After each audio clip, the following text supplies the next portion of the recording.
नमस्कार दोस्तों, मैं रवि कुमार। आपका स्वागत है आपके यूट्यूब चैनल आर इंटेलिजेंस में। मैं आपको पढ़ा रहा हूँ माइक्रो इकोनॉमिक्स। माइक्रो इकोनॉमिक्स में अब तक की हमारी तीसरी वीडियो, 2 वीडियो मैंने आपको ऑलरेडी बनाकर दे दी है, ठीक है। तो आप उन वीडियोस को देख सकते हैं। और आज हम थोड़ा और आगे पढ़ेंगे, कोशिश करेंगे इस चैप्टर को इस वीडियो में फिनिश कर दें। तो इस चैप्टर के फिनिश होते ही ऑलमोस्ट आपके 2 चैप्टर फिनिश हो जाएंगे, क्योंकि मैंने आपको पहले भी बताया कि इस वीडियो में हम 2 चैप्टर को एक साथ लेकर चल रहे हैं, ठीक है गाइस। तो हम सीक्वेंस आप लेके चलना। मैंने फर्स्ट वीडियो में 5 क्वेश्चंस कराए थे, नेक्स्ट वीडियो में, दूसरी वीडियो में 5 क्वेश्चन कराए थे। तो मेरा सीक्वेंस 1 से रहेगा। तो आप अगर फर्स्ट वीडियो से चल रहे तो अपना सीक्वेंस मेंटेन करके चलना क्वेश्चंस का। तो आज हम पढ़ेंगे what is the production possibility curve and what are its properties and explain, ठीक है। तो प्रोडक्शन पॉसिबिलिटी कर्व, जैसे कि नाम से ही हमें पता लग रहा है, प्रोडक्शन पॉसिबिलिटी कर्व, ऐसा कर्व, ठीक है, ऐसा कर्व जो हमें, कर्व क्या होता है, ठीक है, जब आप डायग्राम बनाते हैं तो जो हम इस तरीके से लाइन खींच रहे हैं, ये हमारा कर्व होता है, ठीक है।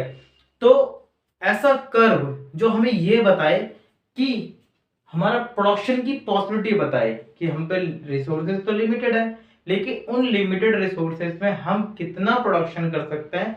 तो उस ये कर्व हमें ये बताता है, उसकी पॉसिबिलिटी बताता है, ठीक है। तो एक बार हम इसकी डेफिनेशन रीड कर लेते हैं। Production possibility curve refers to the curve which is presenting a various, ठीक है, various combinations of two commodities, ठीक है, which is produced with the help of limited resources, ठीक है, limited resources and efficient technology, ठीक है। तो आपने देखा कि आपके पास रिसोर्सेज तो लिमिटेड है, ठीक है, रिसोर्सेज आपके पास लिमिटेड है, और उस लिमिटेड रिसोर्सेज में आपको 2 चीजें प्रोड्यूस करनी है, ठीक है। तो आप ये हमें प्रोडक्शन पॉसिबिलिटी कर्व ये पॉसिबिलिटी बताता है कि कितनी पॉसिबिलिटीज है, कितने कॉम्बिनेशंस है, कितना हम प्रोड्यूस कर सकते हैं दो लिमिटेड रिसोर्सेज में, 2 कमोडिटीज को। फॉर एग्जांपल लेके चलते हैं। मान लीजिए यहीं पर ले लेते हैं, ठीक है। मान लो जैसे कि हम एग्जांपल लेके चल रहे हैं कि 10 बीघे खेत का, ठीक है, आप पे 10 बीघा खेत है, ठीक है, आपके पास 10 बीघा खेत है। 10 बीघा खेत में आप एक ही फसल प्रोड्यूस कर रहे हैं। रिसोर्सेज तो लिमिटेड है कि 10 बीघा खेत है, 10 से बीघा ज्यादा तो खेत है नहीं, ठीक है। जैसा मैं बताया कि हमारे पास क्या लिमिटेड रिसोर्सेज है, तो रिसोर्सेज तो हमारे पास लिमिटेड है। तो 10 बीघा खेत का जब हम यूज करते हैं, तो मान लो कि हम क्या करते हैं, जो गेहूं है वो 100 यूनिट्स प्रोड्यूस करते हैं। कितनी 100 यूनिट्स बनाते हैं, प्रोड्यूस करते हैं, ठीक है। और दूसरी खेती है हमारे पास चावल की। चावल कितना प्रोड्यूस कर रहे हैं, 0 यूनिट। 0, क्योंकि सारे के सारे रिसोर्सेस हमने लैंड का यूज किसके लिए प्रोडक्शन करने पे लगा दिया, कि सारी की सारी लैंड पर हमने पूरी जमीन पर किसकी खेती करवानी, ठीक है, पूरी की पूरी जमीन पर, ठीक है, हमने किसकी खेती करवानी, हमने खेती करवानी गेहूं की। तो जब हमने गेहूं की खेती करी है, तो ऑब्वियसली गेहूं की ही यूनिट्स प्रोड्यूस कर पाएंगे। तो हमने कितनी यूनिट्स प्रोड्यूस करी, 100 यूनिट प्रोड्यूस करी। तो चावल की कितनी करी, 0, क्योंकि चावल तो हमने प्रोड्यूस किया ही नहीं, ठीक है। अब मान लो कि मैंने क्या करा कि ये लिमिट, इतना पार्ट मैंने सोचा कि अपनी जमीन का इस 10 बीघा खेत का इतना हिस्सा मैं चावल के लिए करूंगा, और इतना हिस्सा मैं क्या करूंगा, गेहूं उगाऊंगा। तो इतने हिस्से में मैंने गेहूं की खेती करी, और इतने हिस्से में मैंने चावल की खेती की। तो आप देख रहे हैं रिसोर्सेज तो मेरे पास 10 बीघा है, ठीक है। अगर मैं उस लिमिटेड रिसोर्सेज में से, जो मुझ पे 10 बीघा खेत है, अगर उसमें से अगर मैं कुछ हिस्सा चावल के प्रोडक्शन में यूज करूंगा, कि चावल की खेती करूंगा, तो सीधी सी बात है, जब मैं पूरा खेत यूज कर रहा था गेहूं के को उत्पाद करने, प्रोडक्शन करने में, ठीक है, खेती करने में, तब मेरा 100 यूनिट्स होता।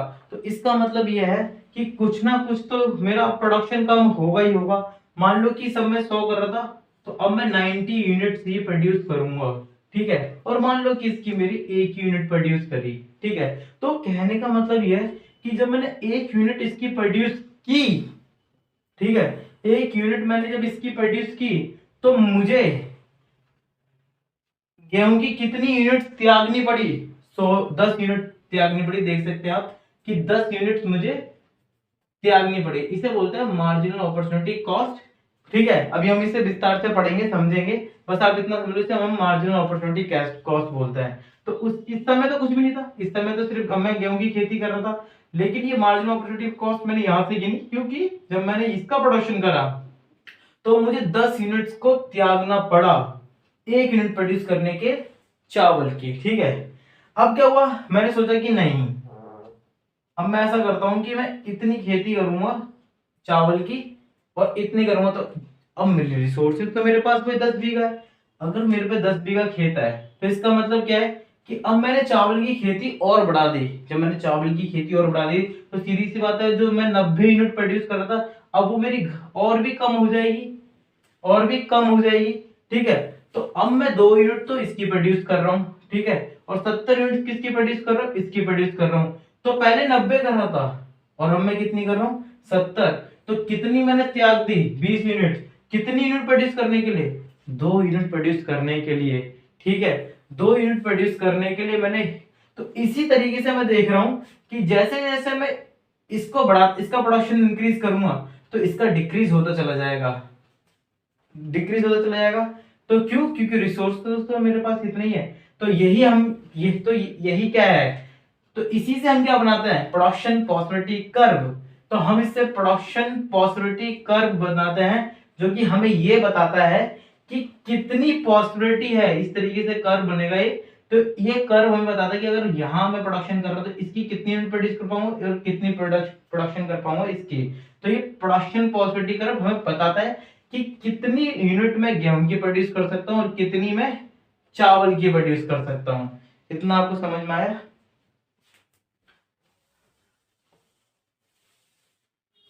ठीक है, अब इसको एक बार डेफिनेशन को दोबारा से पढ़ते हैं।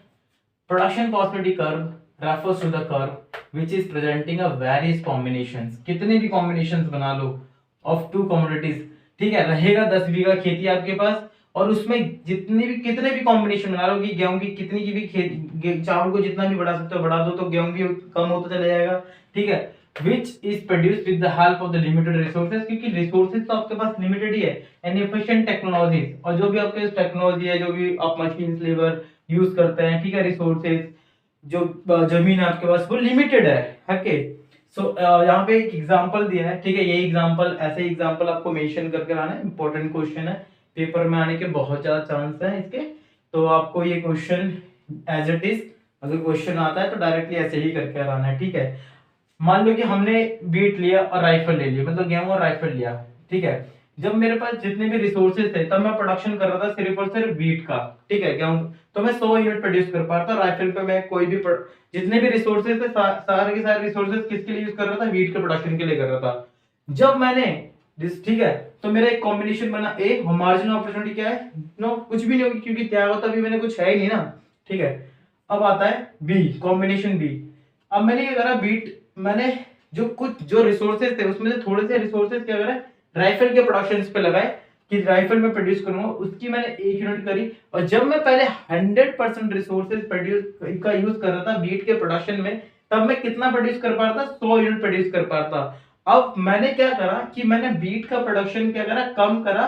सॉरी, रिसोर्सेज मैंने क्या करे, जो 100% रिसोर्सेज यूज कर रहा था उसमें से कुछ रिसोर्सेज मैंने राइफल के लिए करे और कुछ वीट के लिए। तो ऑब्वियसली प्रोडक्शन तो कम हो नहीं है, तो इसका प्रोडक्शन कितना कम हुआ, तो कितना हो गया, अब 90 हो गया। अब 90 यूनिट, 90 यूनिट में प्रोड्यूस करूंगा। तो 1 यूनिट प्रोड्यूस करने के लिए मैंने कितनी, अगर इन दोनों का डिफरेंस देखो तो 90 10, 100 और 90 का देखो तो 10 यूनिट का मेरे को त्यागना पड़ा 1 यूनिट प्रोड्यूस करने के लिए। जो मैं त्याग रहा हूं, ठीक है, जो ये गैप है इसके बीच का, इसे बोलते हैं मार्जिन। ठीक है, जो मुझे नुकसान हो रहा है उसे बोलते हैं कॉस्ट। और कितनी कॉस्ट है, मार्जिनल अपॉर्चुनिटी की, अपॉर्चुनिटी मतलब मौका। ये मार्जिन हो गया, ये मेरे पे अपॉर्चुनिटी थी। अगर मैं 1 यूनिट ना प्रोड्यूस करूं तो मैं 10 यूनिट प्रोड्यूस कर सकता था। ये मेरे पास अपॉर्चुनिटी थी, मार्जिनल अपॉर्चुनिटी मतलब मौका था मेरे पास। लेकिन वो मुझे त्यागना पड़ा 1 यूनिट प्रोड्यूस करने के लिए। और जो त्याग देते हैं वो हमारा नुकसान मतलब कॉस्ट। और 10 यूनिट का मुझे क्या हो गया, लॉस हो गया। उसी को बोला मैंने मार्जिनल अपॉर्चुनिटी कॉस्ट। इनके बीच का डिफरेंस, किसी भी चीज के बीच का डिफरेंस को क्या होता है, मार्जिन। तो मार्जिन जैसे मार्जिन, इन दोनों के बीच का मार्जिन क्या है 10, ठीक है। तो मेरे पास मौका था कि अगर मैं ये प्रोड्यूस ना करूं और सारे के सारे रिसोर्सेज पर इसके वीट के लिए लगाऊं तो मैं 100 यूनिट्स 100 यूनिट्स प्रोड्यूस करूंगा वीट की, बट मैंने 1 यूनिट प्रोड्यूस करी राइफल की, जिसकी वजह से मुझे 10 यूनिट को त्यागना पड़ा, मतलब मुझे मुझे नुकसान हुआ, और ये मेरी क्या हो गई एक तरीके से नुकसान मतलब कॉस्ट, इसलिए हम इसे बोलते हैं मार्जिनल अपॉर्चुनिटी कॉस्ट। उसी तरह से जब मैंने 2 यूनिट प्रोड्यूस करी तो 2 यूनिट के बदले में मुझे इसकी 20 यूनिट त्यागनी पड़ी, जैसे 3 करी तो मुझे 30 यूनिट त्यागनी पड़ी, और जब मैंने 4 करी तो मुझे सारी की सारी यूनिट्स, मतलब जब मैं 4 यूनिट प्रोड्यूस कर रहा हूँ तो इसका मतलब मैं कुछ भी वेट का प्रोड्यूस नहीं कर रहा, सारे के सारे रिसोर्सेस मैं किस पे लगा रहा हूँ, राइफल पे लगा रहा हूँ, तो मेरी मार्जिनल अपॉर्चुनिटी कॉस्ट कितनी होगी 40 हो गई, ठीक है। डायग्राम बना सकते हैं आराम से, कि आपको पता है कि डायग्राम हम 2 डायमेंशनल डायग्राम बनाते हैं, y axis and x axis, इस तरीके से हम क्या कहते हैं डायग्राम लेते हैं, पहले एक लाइन खींचते हैं, एक जो हम प्रोडक्शन कर रहे थे जिसके लिए, और दूसरी लाइन खींचते हैं दूसरे प्रोडक्शन के लिए, ठीक है। तो हमने, ठीक है गाइस, तो हम क्या कर रहे हैं यहाँ पर कि एक लाइन हमने खींची है, इसे बोलते हैं हम y एक्सिस, ठीक है, और इसे इसे बोलते हैं हम x एक्सिस।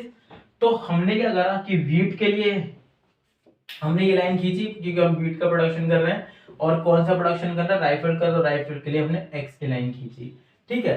तो हमने हमने बताया कि इस लाइन पे हमने क्या दिखाया दर्शाया कि राइफल, और इस लाइन पे हमने क्या दर्शाया वीट, ठीक है। तो इस एक्सिस पे हमारा राइफल है और इस एक्सिस पे हमारा क्या है वीट है, ठीक है। तो हमने नंबर दे दिया 1 0 0 से स्टार्ट करा, 0 1 2 3 4 5, ठीक है, क्योंकि हमने देखा कि स्मॉल यूनिट्स में, तो इसलिए हमने स्मॉल यूनिट्स यहाँ पर ली। ये क्या कहता है 2 डिजिट्स में था, तो इसलिए हमने यहाँ पे 2 डिजिट्स में लिया ताकि हमें डायग्राम बनाने में इजी पड़े। तो हमने 0 20 40 इस तरीके से हमने लिया। अब फिर हमने कॉम्बिनेशन बनाया कि जब 0 था, जब राइफल 0 था, तब y कितना था 100, तो यहाँ पे आके मीट करता है, ये मीट पॉइंट, एक कॉम्बिनेशन बना a। फिर हमने देखा कि 1 जब क्या कहता है 1 था, क्या कहता है राइफल, जब हम राइफल को 1 यूनिट प्रोड्यूस कर रहे थे, तब कितने प्रोड्यूस कर रहे थे इसकी यूनिट कितनी प्रोड्यूस कर रहे थे 90, तो ये यहाँ पर जाके कट होगा, तो ये पॉइंट बन गया यहाँ पर। उसी तरह से जब हम 2 की यूनिट प्रोड्यूस कर रहे थे तो हमने देखा ये पॉइंट सीधा जाएगा, और यहाँ पे हम कितनी प्रोड्यूस कर रहे थे वीट 70, तो 70 पे यहाँ पे कंट, यहाँ पे आगे दोनों जॉइंट पे मिलेंगे, तो ये पॉइंट होगा कॉम्बिनेशन सी। इसी तरीके से 3 यहाँ जाएगा, एंड 40 पे 40 प्रोड्यूस कर रहे थे इसका, और जब हम 4 यूनिट प्रोड्यूस कर रहे थे 0 कर रहे थे इसकी, तो यही मीट करेगा इस पे। तो ये हमारा हो गया प्रोडक्शन पॉसिबिलिटी कर्व। इस कर्व पर आप कहीं भी डॉट लगाओ, कहीं भी अपना मार्कर रखो, तो ये हमारे पास रिसोर्सेज तो उतने ही लिमिटेड 10 बीघा खेत, तो लेकिन प्रोडक्शन कितना बताएगा कि ये बताएगा कि अब हम इसका इतना प्रोडक्शन कर रहे हैं और वीट का इतना प्रोडक्शन कर रहे हैं, ठीक है। अगर यहाँ रखता हूँ तो यहाँ से लाइन खींचूंगा तो यहाँ मीट करेगी, और यहाँ से करूंगा तो यहाँ की इतना प्रोडक्शन मैं राइफल का कर रहा हूँ, इतना प्रोडक्शन इतना होगा, कि हमें वेरियस कॉम्बिनेशन यहाँ से पता लगता है, ठीक है। ओके, सो अब इसकी प्रॉपर्टीज देख लेते हैं कि इसकी प्रॉपर्टीज क्या है, प्रॉपर्टीज देख लेते हैं, ठीक है। तो 2 प्रॉपर्टीज है इसकी। सो पीपीसी कर्व, ठीक है, production possibility curve shows negation is left, ठीक है, लेफ्ट टू राइट, लेफ्ट से हम देख रहे हैं कि डाउनवर्ड गिरता हुआ आ रहा है, ठीक है, डाउनवर्ड मतलब नीचे की, राइट की तरफ, यहां से लेफ्ट से देख, तो देख रहे हैं हम डिक्रीज, ये डिक्रीज कर रहा है, ठीक है, ये घटता जा रहा है, ठीक है, क्योंकि हम इसका प्रोडक्शन इसका पर इंक्रीज कर रहे हैं, इसका हम क्या कर रहे हैं डिक्रीज कर रहे हैं। तो हम देख रहे हैं कि ये लेफ्ट से राइट की तरफ इस तरीके से आ रहा है, यहाँ से हमेशा हम एक्स एक्सिस की तरफ से चले, वाई एक्सिस की तरफ चलेंगे, तो वाई एक्सिस से राइट की तरफ नीचे की तरफ आ रहा है, ठीक है। So PPC shows negation is left to right downward, ठीक है। दूसरी प्रॉपर्टी क्या है, PPC concave, concave sorry concave मतलब इस तरीके से, ये ओरिजिन बोलते हैं इसे हम, ठीक है। तो दिस इज द ओरिजिन, और जब इसका इस तरीके से हो इसे हम कॉनकेव बोलेंगे, और जब इस तरीके से है ये कॉन्वेक्स बोलेंगे इसे, ठीक है।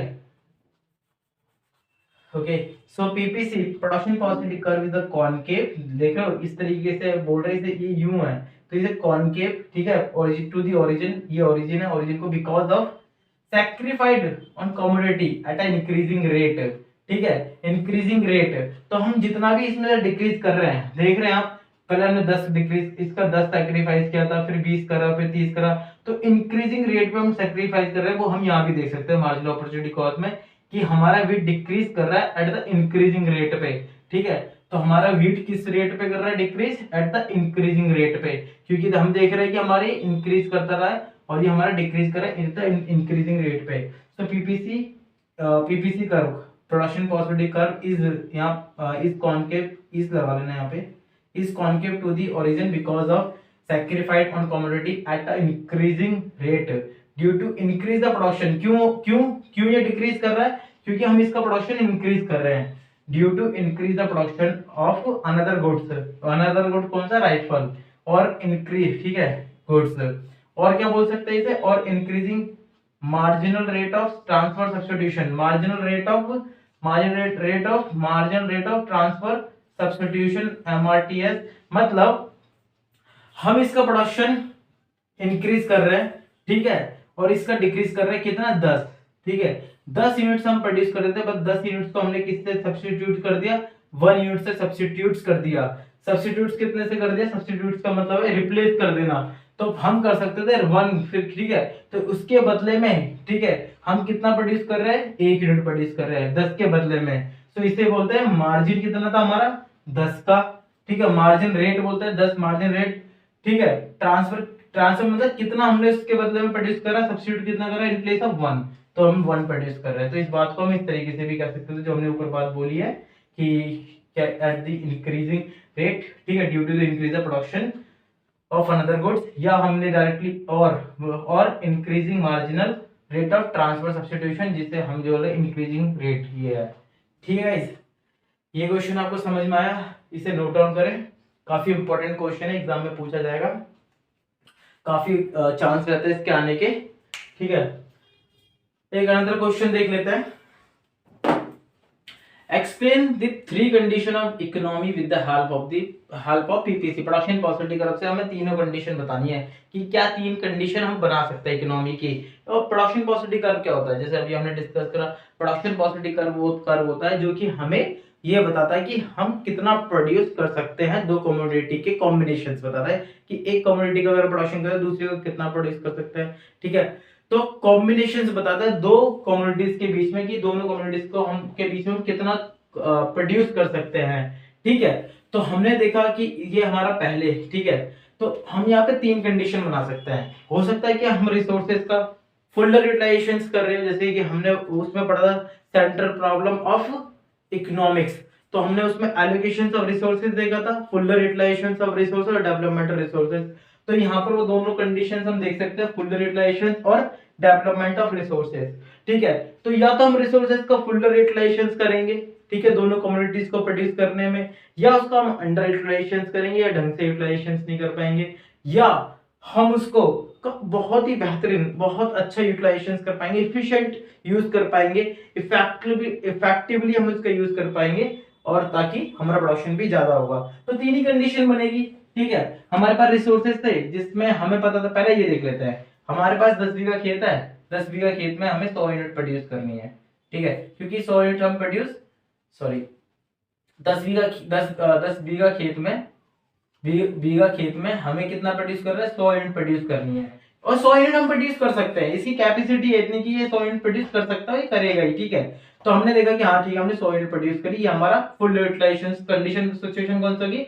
फुल यूटिलाइजेशन ऑफ रिसोर्सेज, ठीक है। वहीं 100 यूनिट प्रोड्यूस ना करके हमने क्या करा? 90 यूनिट प्रोड्यूस कर, सॉरी ये तो हमारा बीघा था, 10 बीघा हमारा ये क्या है? खेत है। हमने 100 यूनिट प्रोड्यूस ना करके हमने कितना करा? 90 यूनिट प्रोड्यूस करी। तो इसका मतलब हम 100 यूनिट प्रोड्यूस कर सकते थे, लेकिन हमने कितनी करी? 90 यूनिट प्रोड्यूस करी, कम प्रोड्यूस करी, इसे बोलते हैं अंडर यूटिलाइजेशन ऑफ सिचुएशंस। हमने 100 ना करके हमने क्या करा? 130 यूनिट प्रोड्यूस करी। हम 100 यूनिट प्रोड्यूस कर सकते थे, बट हमने कितनी करी? 130 यूनिट प्रोड्यूस करी, तो ये हो गया डेवलपमेंट ऑफ रिसोर्सेज। तो ये 3 कंडीशंस हो सकती है, ठीक है। तो इस तरीके से आपको डायग्राम बनाना है, तो यहाँ पे उसे एक्सप्लेन भी करना है आपको, सो ओके कि एक्सप्लेन करना है, डायग्राम को भी आपको बताना है कि in the given diagram we can see the कि एक जो यूनिट है वो इतना प्रोड्यूस कर सकते, क्योंकि सॉरी जो हमारे पास रिसोर्सेज है, रिसोर्सेज हम इतना प्रोडक्शन कर सकते हैं, और बट हम कितना प्रोड्यूस कर रहे हैं? इतना प्रोड्यूस कर रहे हैं, जिसमें हम लिमिटेड रिसोर्सेज कि क्या कहते हैं अंडर यूटिलाइजेशन की कंडीशन में जा रहे हैं। मैंने आपको लास्ट वीडियो में कुछ एग्जांपल्स बताए थे, याद होगा आपको, डिपार्टमेंट वाला, ठीक है। आप जैसे कि आपके पास 1 घंटा, 1 घंटे में आप कितना क्वेश्चन अटेम्प्ट कर सकते हैं, 5 क्वेश्चन अटेम्प्ट कर सकते हैं। आप 4 कर पा रहे हैं, 5 कर पा रहे हैं, 7 कर पा रहे हैं। आपको याद होगा मैंने डिपार्टमेंट वाला भी आपको एग्जांपल दिया था कि आपको 10 लाख यूनिट प्रोड्यूस करनी है, ठीक है। मैंने आपको 10 बीघा खेत का भी उस समय भी आपको एग्जांपल दिया था, 10 बीघा खेत का, ठीक है। तो इस तरीके से आपको ये सारी चीजें याद रखनी है। होप कि आपको अच्छे समझ में आया होगा। तो इसे मैं रफ कर देता हूँ, अगर आप इसे नोट डाउन कर लो, मैं साइड जाता हूँ, ठीक है। तो मैं इसे रफ कर देता हूँ। चलिए इसको यहीं तक सीमित रखते हैं। कुछ क्वेश्चंस बचे वो हम लास्ट वीडियो में जो नेक्स्ट वीडियो होगी हमारी, हम उसमें कंप्लीट कर देंगे और उसमें हमारे चैप्टर पूरा कंप्लीट हो जाएगा। आशा करता हूँ कि आपको बहुत अच्छे से सारी चीजें समझ में आ रही होंगी। कोई भी आपका डाउट है तो आप प्लीज कमेंट करें। वैसे तो आपका कोई डाउट होना नहीं चाहिए क्योंकि ये अभी तक कोई भी ऐसी चीज नहीं है काफी टेक्निकल हो, ठीक है। खुद मेहनत करें, अच्छे से पढ़ाई करें और चीजों को अच्छे से समझने की कोशिश करें, ठीक है। और ऑलमोस्ट ये नेक्स्ट वीडियो में हमारा पूरा ये सारे चैप्टर जो ये 2 चैप्टर है कंप्लीट हो जाएंगे, ठीक है दोस्तों। तो मैं आपसे मिलता हूँ नेक्स्ट वीडियो में, तब तक अपना ध्यान रखें और अच्छे से पढ़ाई करें and take care of you guys.